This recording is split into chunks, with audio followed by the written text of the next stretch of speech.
देखिए, भारत पहले ही भारत में बहुत तरह की समस्याएं वो जो है वो जन्म भी ले चुकी है और वो बहुत तेजी से उसका प्रभाव लोगों के ऊपर भी है। महंगाई है, बेरोजगारी है, तमाम तरह का जो है उस तरह का अभी जो है गैर बराबरी है आर्थिक आधार पे, और भी बहुत सारी परेशानियां हैं। ऐसे समय में हमें किसी भी तरह के युद्ध से दूर रहते हुए शांति की अपील करनी चाहिए। हालांकि ईरान हमारा मित्र मंडल देश रहा है, चाहे वो ऊर्जा का क्षेत्र हो, चाहे वो सैन्य क्षेत्र हो, हमने साथ मिलकर प्रशिक्षण किए, ट्रेनिंग की है, या फिर जो है जब पाकिस्तान के साथ हमारे इशू हुए हमेशा ईरान हमारे साथ खड़ा रहा है।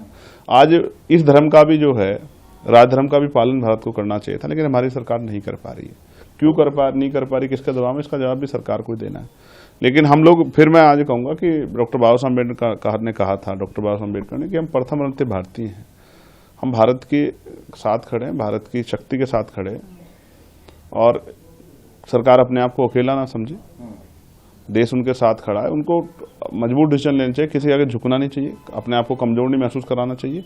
और अगर कहीं जिस तरह की अभी हमला हुआ और 32 जो हैं वो जो समुद्र में हमला हुआ और 32 श्रीलंका के साथियों ने जो बचाए हैं, तो ये इस बात का स्पष्ट उदाहरण है कि देश जिस तरह की परिस्थिति बन रही है दुनिया में, तो ये वर्ल्ड वॉर जैसी हालात बनने की वो हो रही है। तो हम देश को, भारत के अगर प्रधानमंत्री कुछ कर सकते हैं तो उनको अपनी जिम्मेदारी उठाते हुए इनिशिएटिव लेना चाहिए, और ये केस में कोई भी योगदान करके अगर हम इसको रोक सकते हैं तो प्रयास करने चाहिए। अच्छा, आप हमेशा अपने जो अलग तरीके का काम है उसको जाने जाते हैं करने की, आपने एक बार फिर वित्तहीन माध्यमिक विद्यालयों में कार्यरत शिक्षकों को सम्मानजनक मानदेय देने की जो एक पत्र लिखा है, उसमें क्या है? देखिए, मैं लगातार पिछले 2024 से पत्राचार कर रहा हूँ। सिर्फ पत्राचार नहीं करता हूँ, बार बार उसका रिप्लाई भी वो करता हूँ, और अगर कहीं ऐसा होता है कि पत्र का जवाब नहीं आ रहा है तो फिर से जो है उनको उसमें जो है रिमाइंडर भी कराता हूँ। देखिए, जो उत्तर प्रदेश में 23,000 ऐसे माध्यमिक विद्यालय हैं जो वित्त विहीन हैं। वहाँ जो टीचर्स पढ़ाते हैं, अध्यापक जो पढ़ाते हैं, गुरुजी जो पढ़ाते हैं, जो हमारी महिला जो हैं गुरु जो हैं वो पढ़ाती हैं, और ये एक शिक्षा का क्षेत्र ऐसा क्षेत्र है कि जहाँ से जो है भविष्य तैयार होता है। तो वहाँ जब टीचर जो अध्यापक हैं वही जो है वही संतुष्ट नहीं होगा, उसी को मानदेय जो है वो सही नहीं मिलेगा, तो वो अपना काम कैसे ईमानदारी से कर पाएगा, सही तरीके से कर पाएगा? उसको सुविधाएं नहीं मिलेगी, सुरक्षा नहीं मिलेगी।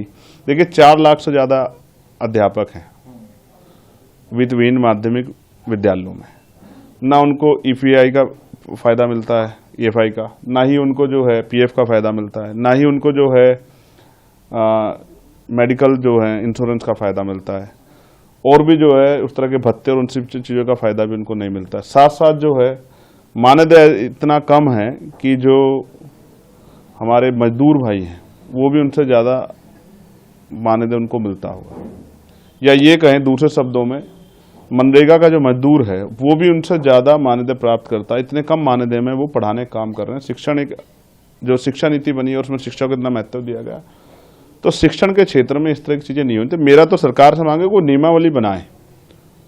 जब हम न्यूनतम वेतन को समझते हैं, जब हम ये समझते हैं कि भाई गरिमाई जो है वेतन मिलना चाहिए, सम्मानपूर्वक वेतन मिलना चाहिए, तो उनके लिए एक नियमावली, 4 लाख अध्यापक गुरु हैं जो वित्तहीन माध्यमिक विद्यालयों में पढ़ाते हैं, उनके लिए एक नीति बनानी चाहिए, एक नियमावली बनानी चाहिए कि कम से कम इतना मानदेय तो उनको मिले कि वो अपने परिवार का गुजारा अच्छी तरह कर सकें और अपने काम को भी संतुष्टि भाव से कर सकें, जो बच्चों के भविष्य बनाने का काम है। तो ये मैंने मांग उठाई और मुझे उम्मीद है सरकार का संज्ञान लेगी, और नहीं संज्ञान लेगी तो जिस तरह से हमने शिक्षकों की आवाज़ उठाई, संविदा कर्मियों की भाइयों की आवाज़ उठाई, जिस तरह से हमने जो है अनुदेशकों की आवाज़ उठाई, शिक्षा मित्रों की आवाज़ उठाई, पुलिस के भाइयों की, आंगनबाड़ी आशा बहनों की, भोजन माताओं की, पंचायत सहायकों की, रोजगार सेवकों की आवाज़ उठाई, पीआरडी के जवानों की, होमगार्ड भाई जवानों की आवाज़ उठाई, इस तरह से इस मामले को भी हम लोग जोर शोर से उठाएंगे। और जब तक इनके वेतन में वृद्धि नहीं होती है तब तक हम ये जो अन्याय इनके साथ हो रहा है इनकी आवाज को मजबूती से उठाते रहेंगे, और सड़कों पे आके आंदोलन करना पड़ा तो आंदोलन भी करते रहेंगे। सांसद जी, बिहार के मुख्यमंत्री नीतीश कुमार ने एक ट्वीट किया है और वो कह रहे हैं कि मैं अपने संसदीय जीवन शुरू करने के समय से ही मेरे मन में एक इच्छा थी कि मैं बिहार विधानमंडल के दोनों सदनों के साथ साथ संसद की भी दोनों सदनों का सदस्य रहूं। इसी क्रम में मैं इस बार हो रहे चुनाव में राज्यसभा का सदस्य बनना चाह रहा हूं। देखिए वो बनना चाह रहे हैं क्योंकि उनकी जो ये इच्छा है ये मैंने कभी सुनी नहीं उनके मुंह से। बनना चाह रहे हैं या बनने पे मजबूर किए जा रहे हैं, ये दोनों चीज़ें समझनी होगी। बिहार की जनता ने नीतीश कुमार जी के चेहरे पे वोट किया है क्योंकि नीतीश कुमार जी लंबे समय से अति पिछड़े वर्ग की राजनीति को करते रहे और बहुत बड़े आरोप उनके ऊपर जो है सांप्रदायिकता के नहीं लगे। लंबे समय से मुस्लिम समाज के लोगों ने भी उनको वोट दिया है और दलित और पिछड़ी जो अति दलित जाति हैं उन्होंने भी, अति पिछड़ी जातियों ने भी उनको वोट। का नेचर है कि वो जिस साथी के साथ जाते हैं तो उसकी शक्ति को छीन के उसको इतना कमजोर कर देते हैं और वो उनको मजबूर कर देते हैं, अपने ऊपर आश्रित कर देते हैं। ये उसी का एक उदाहरण लग रहा है, जैसे जो महाराष्ट्र में हुआ। पहले शिंदे जी को मुख्यमंत्री बनाया तोड़ के जो है शिवसेना को, और फिर जो है बाद में अब उनको भी जो है डिप्टी चीफ मिनिस्टर बना के अपनी पार्टी का मुख्यमंत्री वहां बना। और बीजेपी की इच्छा थी कि वो बिहार में भी अपना मुख्यमंत्री बनाए। तो चुनाव के समय तो ये बात नहीं कह पा रहे थे, हालांकि उलझन तो थी, लेकिन मुझे लगता है कि अब उनको क्या ऑफर दिया है, क्या डराया है, क्या किया है, तो वो बेहतर जानते हैं। लेकिन मुझे लगता है कि बीजेपी अपना मुख्यमंत्री बनाना चाहती है और इसलिए जो है अब नीतीश कुमार जी को कहा है कि वो राज्यसभा जाके आराम से रेस्ट करें और हो सकता है इसके एवज में उनके बेटे को डिप्टी चीफ मिनिस्टर बना दिया जाए, जिससे कि उनकी राजनीति भी जिंदा रही और बीजेपी का जो सपना है अपना मुख्यमंत्री बनाने का वो पूरा हो जाए। उन्होंने साथ में अपने ट्वीट में भी लिखा कि मैं अपनी बिहार की जनता को संबोधन करते हुए उन्होंने लिखा कि मैं अपनी पूरी ईमानदारी से विश्वास दिलाना चाहता हूं कि आपके साथ मेरा ये संबंध भविष्य में भी रहेगा और साथ मिलकर एक विकसित बिहार बनाने का संकल्प करेंगे। जो नई सरकार बनेगी उसको मेरा पूरा सहयोग और मार्गदर्शन रहेगा। हाँ, तो ये इसमें उसकी इस ट्वीट में उनकी बेबसी नजर आ रही है कि वो जाना नहीं चाहते थे, लेकिन उनको जबरन जो है मुख्यमंत्री पद से हटाया जा रहा है और ये बिहार की जनता के साथ एक बहुत बड़ा धोखा है और बिहार की जनता शायद इसे भूलेगी नहीं। उधर जो है बिहार विधानसभा में जो विपक्ष नेता है तेजस्वी यादव, उन्होंने कहा कि जिस तरह से जो आपने बात की उन्होंने इसको बढ़ाया कि बिहार की जनता से उन्होंने वादा किया था लेकिन उन्होंने तोड़ा और धनतंत्र और मशीन तंत्र की जीत हुई थी उस दौरान बिहार के अंदर नीतीश कुमार के रूप में। अब वो सदन जाना चाहते हैं तो ये बिहार की जनता से धोखा है और हम तो पहले ही कह रहे थे कि जो भाजपा है वो मुख्यमंत्री अपना बनाना चाहती है। नहीं, तो मैं तो ये बात तो मैं पहले कह चुका हूँ कि बीजेपी की इच्छा थी और लंबे समय से इच्छा थी कि वहाँ जो है, लेकिन एक वादा हुआ था उन्होंने बोध गया को सौंपने का, ये वादा किया था इस सरकार ने बौद्धिस्ट लोगों से कि वो बोध गया को सौंपेंगे बौद्धिस्ट लोगों को, उस पर जो अतिक्रमण उसको खत्म करेंगे। लेकिन मुझे लगता है कि अब शायद वो भी जो है वादा जनता से टूटी और जनता के विकास का जो वादा है वो तो पिछले लंबे समय से हम लोग सुन ही रहे हैं। नीतीश जी लंबे समय से मुख्यमंत्री हैं कि बिहार से अभी तक पलायन नहीं रुका है, बिहार में नया रोजगार पैदा नहीं हुआ है और जुर्म जाति अन्य अत्याचार तो बहुत बड़े पैमाने पे है ही। तो बिहार की तो दुर्दशा है, कितना भ्रष्टाचार तो दिखाई देता है कि पुल बनता है और वो जो है पुल के उसके उद्घाटन से पहले गिर जाता है। तो बहुत बुरा हाल है। अब देखिए आगे आगे मुझे लगता है और बुरे होने का मतलब जो है वो भविष्य दिखाई दे रहा है। आपने इजराइल और ईरान की जो लड़ाई है उस पर अपना वक्तव्य बहुत बेबाकी से रखा। वहाँ आपने देखा होगा ईरान के अंदर एक स्कूल था, उस स्कूल के अंदर एक स्पोर्ट हुआ जिसके अंदर कई मासूम बच्चों की मौत हुई और भी कई ऐसी वीडियोज आ रही हैं जो आपको विचलित करती हैं, हम लोगों को विचलित करती हैं। कई ऐसी फुटेज हैं जिसमें आर्मी और बाकी जो लोग हैं उनके ऊपर बमबारी होती है। कैसे देखते हैं आप इस पूरे क्रियाक्रम? देखिए, मैं पहली बात तो मैं बुद्ध, रैदास, कबीर जी को मानने वाला व्यक्ति हूँ।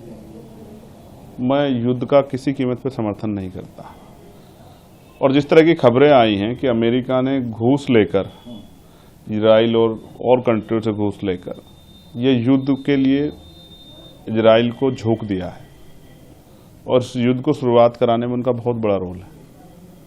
तो किसी भी देश को युद्ध में झोंकना वहां की जनता के ऊपर खतरा जो है, जो मंडरा रहा है, ये उन्हीं की जो नीतियां उन्हीं की वजह से संभव हुआ है। अब इसका जो जान माल का नुकसान होगा, आर्थिक नुकसान होगा, वो तो एक तरफ, लेकिन जो जान माल का नुकसान, जैसे आपने बताया स्कूल में, तो छोटी छोटी बच्चियां जिन्होंने अभी कहते दुनिया भी नहीं देखी है, उनको दुनिया का पता भी नहीं है, वो बहुत लोगों से परिचित भी नहीं है, बहुत सारी जिम्मेदारियों से परिचित नहीं है, उन्होंने जिस तरह 300 बच्चों का स्कूल बता रहे हैं जिसमें हमला हुआ है, ये निंदनीय है।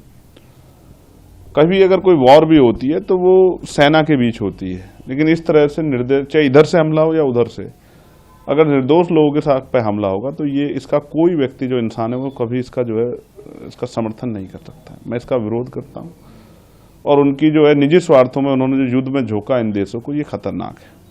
आप भी जानते हैं और मैं भी जानता हूँ, अगर आप फॉरेन पॉलिसी स्टडीज करते हैं या जो भी फॉरेन पॉलिसी स्टडीज करते हैं या जो समझते हैं कि किसकी सैन्य क्षमता क्या है, किसकी जो हथियार क्षमता क्या है, तो ईरान की इससे कम नहीं है। लेकिन जिस तरह से उनके सर्वोच्च नेता की हत्या हुई उसके बाद उनके अंदर एक क्रोध, गुस्सा है। मैं उनसे भी शांति की अपील करूंगा। ये वो समय है कि सब लोगों को मिलकर इस युद्ध को किस तरह समाप्त हो और जान माल की हानि ज्यादा ना हो। लोगों की जान जो है, निर्दोष लोग जो, चाहे वो अमेरिकन हों, चाहे वो इजरायली हों, चाहे वो ईरानी हो, वो दोहा कतर में, कहीं के भी लोगों, मैं आपकी जानकारी के लिए बताना चाहता हूँ, मैं ये नहीं चाहता किसी की जान को हानि हो। लेकिन मैं जिस लोकसभा क्षेत्र से चुन के आया हूँ, नगीना बिजनौर, कल मैंने वहाँ के सैकड़ों लोगों से बात की थी जो दोहा में, कतर में, सऊदी अरब में, कुवैत में फंसे हुए हैं। और मैं जब उनसे कह रहा था कि मैं जल्द जब हाउस चलेगा, तो वो मुझसे कह रहे थे कि सर हमें तो एक घंटे का भी भरोसा नहीं हो रहा, जिस तरह बमबारी हो रही है। हमारे परिवार के लोग परेशान हैं, लाखों लोग भारतीय उधर फंसे हुए हैं।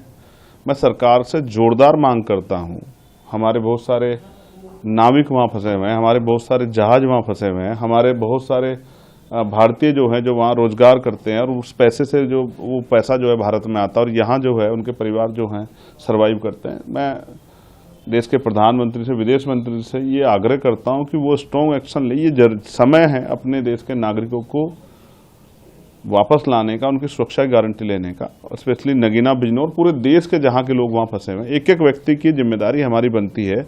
हमारा देश विश्व गुरु होने की बात करता है, यूक्रेन युद्ध कराने की बात कही गई थी कि तो प्रधानमंत्री को चाहिए कि वो इसमें हस्तक्षेप करें और भारतीय जब तक नहीं आ जाते तब तक उनको युद्ध रुकवाने की कृपा करें। भाई अगर वो इतना भी नहीं कर सकते तो कहाँ के वो जो हैं ग्लोबल लीडर और कहाँ की जो है वो विश्व गुरु और कहाँ के इतने बड़े नेता जो है, और उनको चाहिए कि वो लोग इसमें जो है जिम्मेदारी उठाएं और जो भारतीय वहाँ फंसे हुए उनकी सुरक्षा की जिम्मेदारी और एक एक भारतीय को वापस लाने में योगदान अदा करें। अगर सरकार संवेदनशील है इस युग को लेकर, वरना अगर बाहर बैठ कर तमाशा ही देखना है तो फिर तो क्या कह सकते हैं। तो ये तो जिम्मेदारी से भागना हुआ, ये अच्छी बात नहीं, कायरता है।